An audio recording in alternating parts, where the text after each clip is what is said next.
Are there certain cheat codes that are going to allow you to create reality quicker, change your life, transform it to what you would rather it be like? Well, there absolutely are, and today we're going to be going over 5 essentially quantum cheat codes, and you can think of these like energetic cheat codes or inner world cheat codes that are going to allow you to control or influence the simulation. And when we say simulation, we're talking about simulation theory, which means your reality, how this reality operates. And so we're going to jump right into it because I got 5 for you today that are all going to be practical and useful, and when combined, create these results that you're looking for. Whether those results are you want more finances, relationships, whether it's you just want to be healthier, it doesn't really matter what it is. You can create whatever it is you want for yourself. You truly can. And as you start creating and you learn of your true ability to create, you'll be able to create more and more. You'll gain the confidence to go even further. But here are some things that are going to help you to do this. And this first one is called an inner scene. Now, at the end of this video, I'm going to go link you to another one, a lesson that I did recently on what's called a DCA, because it's relevant to what we're talking about in an inner scene. And this is the practice of visualization that many people have heard of, but so many people have heard of it and then forget to do it. Visualizations are incredibly powerful because if you understand how reality works, what we observe starts collapsing into our life. If you've heard of the double slit experiment, you'll know what I'm talking about, the observer effect. And I like to say, and I've heard this said, and I love this saying, that you are creating your reality one observation at a time. Now, observation doesn't just happen physically at what you're looking with your physical eyes. Observation also happens inwardly. What are you seeing in your inner eye, in your mind? What are you entertaining when it comes to your emotions? This is the big part of how your observation creates your reality. And so the inner scene is essentially something that's related to your DCA, which is your definite chief aim, the thing that you're aiming to get to next in your life, where you create a vivid scene of you living out the fulfillment of that DCA. Now, it's important with this scene that it's only about 15 to 20 seconds long, although you will do the full meditation or visualization for about 15 to 20 minutes. Now, a lot of people get confused when I say that, so let me make it very, very clear, and please pay attention so I'm not getting in the comments, well, wait a second, how can I do 20 minutes if it's 15 to 20 seconds? Yes, the scene you are creating has a duration, the scene itself, of 15 to 20 seconds. And then during the 15 to 20 minutes, you are repeating that 15 to 20 seconds over and over and over again. So you have one scene, and this is a celebratory scene, an accomplishment scene. So for example, let's say your DCA is you want a dream home. This is you kind of the next day, maybe walking through a room in the home or being in your favorite part of the home or just kind of looking up at it and kind of letting those emotions wash you over for about 15 to 20 seconds. Then the scene is over, you start back from the beginning and you do it again. And you do that for at least 15 to 20 minutes. Now you can do this longer as well, it doesn't have to be 15 to 20. You can find little moments to do it for 5. I just recommend at least doing that much daily to help with this.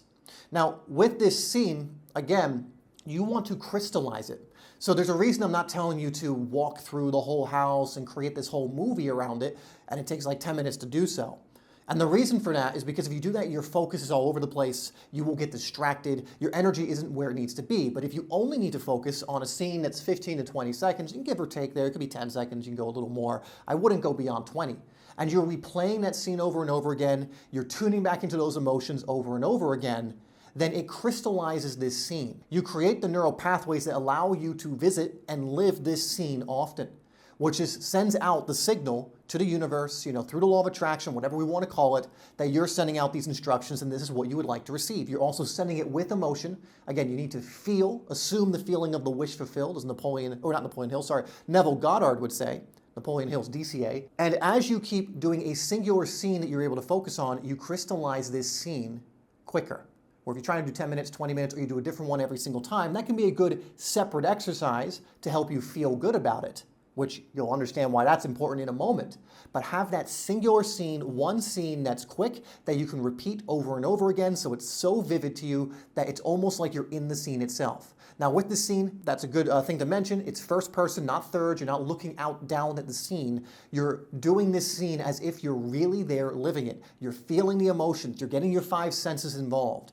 What I tell my clients in my mastermind, Mold Your Reality, and in my advanced programs, is that you should feel, once you get good at this, when you're coming out with the visualization, 20 minutes later, 30 minutes, however long you're doing it, you should forget or have forgotten that you're sitting in your chair or lying on your bed or whatever you are when you are engaging in this practice. It should have been so vivid to you as you get good at this that you thought you were really there. Your body thought it was really in this scene. Your brain really thought you were there. And your brain cannot tell the difference between a vivid visualization or scene that you're living out in your mind and physical reality. And there's a reason for that. If you take a look at how our reality actually is. But your brain can't tell the difference. It is the same to it. So your brain believes you are living out this experience, which goes a long way to sending out a signal and bringing these things into your actual physical experience. So you want to crystallize that scene over and over and over again. If you don't have a DCA yet, and you don't know what scene to make, hold off on this and go watch the video we go over next after this one, because it will tell you and go over a little more of how to form a DCA, which is crucial to all of this, right? This video would be too long if I also included that here, so I've given you a separate resource for that. But one scene, some of you are gonna go, you know what, I'm gonna do 5 minutes anyway. I'm gonna do multiple scenes. Good luck to you. Unless you are a master visualizer and you're getting amazing results already, then that's fantastic. But if not, I wouldn't. But you can go do what you want, right? It's your life, and you're absolutely free to do whatever it is you choose to do, all right? So the next thing we want to do, I'm just putting here as mind bouncer. What does this mean? Your thoughts create reality. They absolutely do. Your thoughts have an energetic signature to them, which start to determine the frequency energetically that you are going to exist on.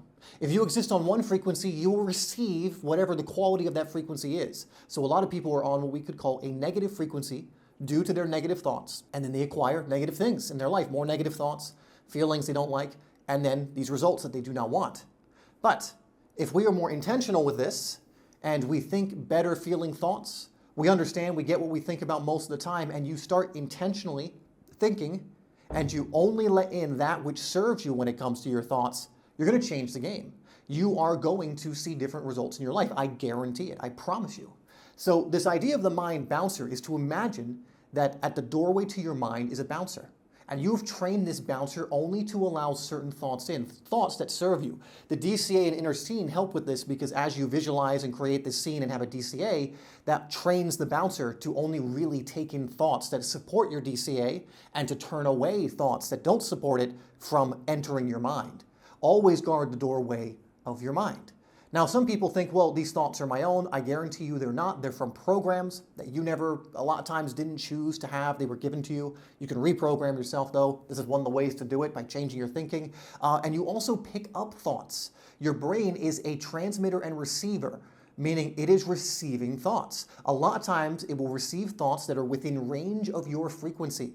So you'll notice when you're feeling pretty negative, a lot of negative thoughts come up. Why is that?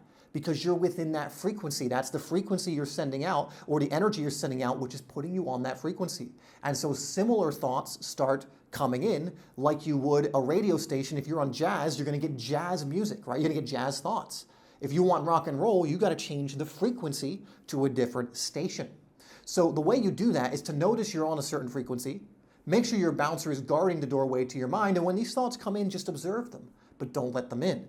Your bouncer doesn't let them in, and if it does get in, just kick it out. One gets in like, oh, you'll never amount to anything, or you're always gonna, money doesn't grow on trees, or whatever negative thought that's not serving you, and let's say it got in, you can even visualize your bouncer, and this can be anything you want it to be, coming in, taking the thought, and kicking it out, and then replacing it with one you would rather have there instead. This is actually a very, very effective strategy to guard your mind and pretend that there's a bouncer there, preventing what you don't want from getting in. Now, again, you won't be perfect at this to begin with, but it will get better. And you will then be able to go to higher and higher frequencies via your thoughts. It'll be like the key to the gateway to higher levels of frequency. But you have to start doing this intentionally. If you just hope that it happens, you're just going to continue getting the thoughts you've always been getting, which is going to lead to the results you've always been getting as well. You get what you think about most of the time. So discipline and train your mind. Train the bouncer to your mind to only allow in the thoughts that serve you in what you're aiming to do, and to deny and reject the thoughts that do not. Any thought that passes by that you don't want to take on board, just allow it to pass by the doorway to your mind. If it tries to get in, the bouncer doesn't let it in. right? So the mind bouncer, this is a way of training your mind, of disciplining yourself, and it's something you absolutely need to do if you want to create reality in the ways that you want, right? So those are the two here. This next one has to do with the other side of your inner world. So we have the mind, which is like your thoughts, your visuals, this one as well. But we also have to talk about that other part of you, which is the spirit. And this has to do with connecting to not only something higher than yourself or the higher part of yourself, we can call this God, source, whatever, but it also has to do with the emotional self or energy in motion. And so this one is huge. If you want a quantum cheat code, if you're doing this often, you will quantum leap in your life, especially if you mix it with the mind bouncer and all of this really. But if you're thinking and feeling good most of the time, you're going to progress quickly when it comes to this. So feeling good, or keyword here, better, oops, can't spell, better now. Feeling good or better now.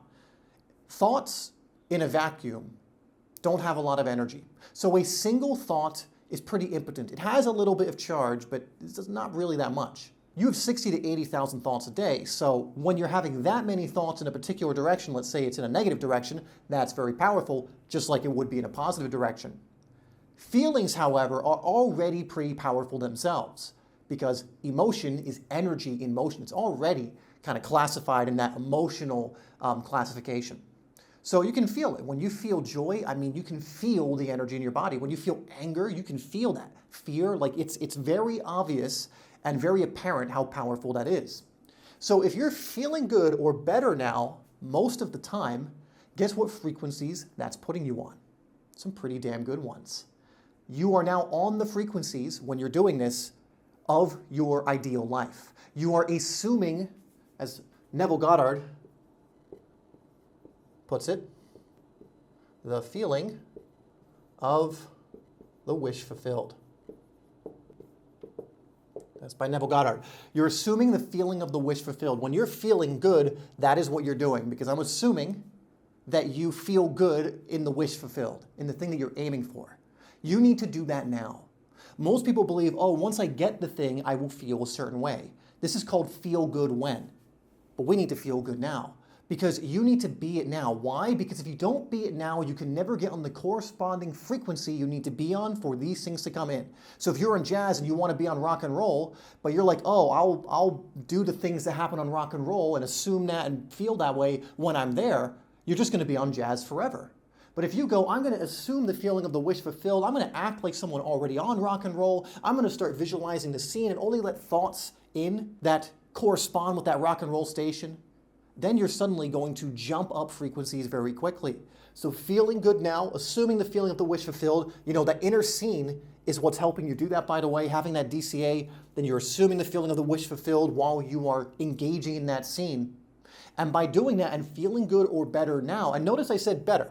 So if you can't feel good, just try to feel better. Don't just mire yourself in negativity and then feel sorry for yourself and victimize yourself. That is a just one-way ticket street to bad manifestations, things that you don't want, because you're on that frequency, you're putting yourself on an even different lower frequency. And again, what comes with that frequency? What station are you on now? What songs, manifestations here, come with that frequency? So feel good or feel better. You might be feeling guilt, feel a little better. Fear would actually be better. Anger would be better. Pride would be better than that. If you want some ideas of what would be the kind of like a better feeling than where you're currently at, look at the Hawking scale of consciousness. See where you're at and go, okay, what's the next one? Can I, let's say I'm in desire or fear, can I get to anger? Would actually be a better emotion. Now don't release that at other people, do this by yourself in isolation, but get into anger and then quickly move up to pride, then courage, and you can move up that scale pretty quickly to where you are genuinely feeling pretty good. Now, these three alone are gonna create so much for you and allow you to quantum leap. These kind of three codes, we're calling them, are gonna do so much for you if you use them. Visualize the scene, sing your scene, DCA, which you're gonna get in a second later after this video. Guard your mind, only allow to the best of your ability at this current moment the thoughts in that serve your DCA and where you're going, and turn away the ones that don't. Also, don't worry about being perfect about this in the same way here. You're not aiming to be perfect about feeling good or better, right? but guard the mind and then feel good or better. Assume the feeling of the wish fulfilled. Do that as much as you can all day. If you're not feeling good and you're trying to force your way to do things, well, you're now doing that from a lower frequency. And so this is, in my eyes, priority number one. If you're not feeling good, and unless you're doing some kind of obligation that you 100% have to do, I would drop everything you're doing and focus on feeling good. Again, up the Hawking scale, feeling good really means being in a higher level of consciousness, a higher frequency. We're not talking about pleasure-seeking or ego-based feelings, although those can be handy if you're even lower. Get yourself to those and then keep progressing.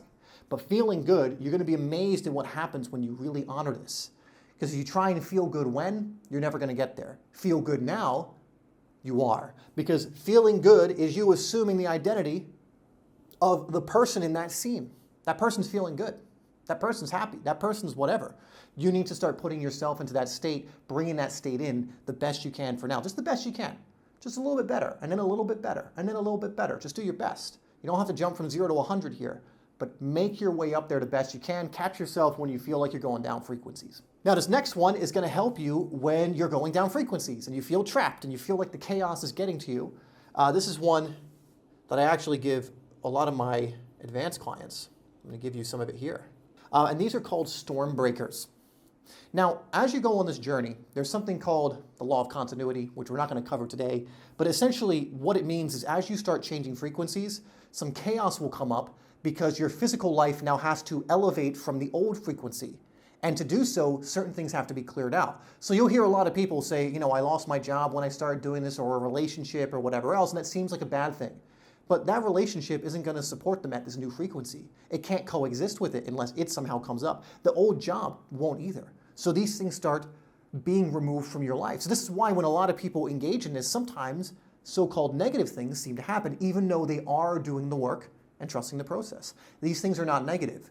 It is chaos, or more accurately stated, a reordering of your physical world to match the new frequency that you've been existing at. And the danger when this happens is a lot of people get panicked and so come down in frequency so that the chaos stops, but then nothing changes and you're right back where you started. So you want to embrace this, and storm breakers are something that can help. Now, these are little phrases that you can say to remind yourself of what's going on and to lessen the blow of what's going on in your physical world, because you are heading in the right direction, but you need to just kind of remind your mind and remind yourself that that's the case. So a good example of one of these, one of my favorites, is something positively amazing is unfolding for me now. Because I know if the storm's showing up and there's change occurring, it's a good thing. And although my mind and ego might think it's not, because maybe some things are being removed and it looks like a bad thing's happening, I know the principles of what's really going on. So I go, well, you know what? I don't know how this is to my benefit, but I know it's ultimately for my good. It'll be this or something better.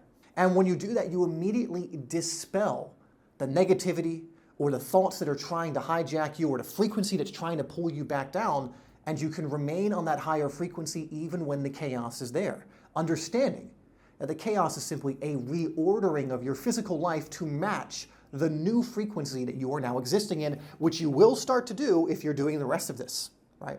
So remember the storm breakers, something positive, and you can make your own, just anything that helps you dispel kind of the feedback from the physical that's trying to hook you or trying to get you to go down frequencies. You just have these phrases, right? Something positively amazing is unfolding for me now. I live in a friendly universe that always has my back. That's one of my favorites, because I know, okay, I live in a friendly universe. It's not trying to beat me up. It's always trying to provide me with feedback. So I know this is not here to victimize me. I'm not a victim. I'm a creator. So ultimately, I live in a friendly universe that has my back. So I know this is to my benefit. And every time I've done that and come through the storm, it always has been.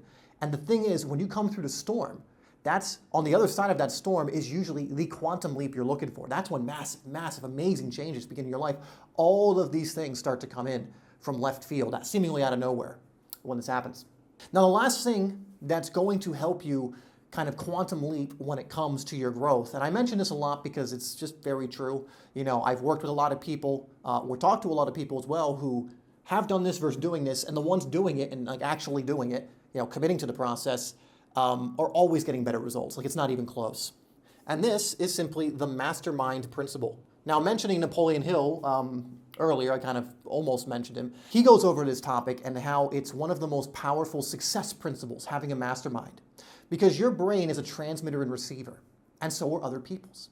And when you have a bunch of those powerful transmitter and receivers, and understand, very powerful transmitter and receiver, it's the most powerful transmitter and receiver pretty much on Earth.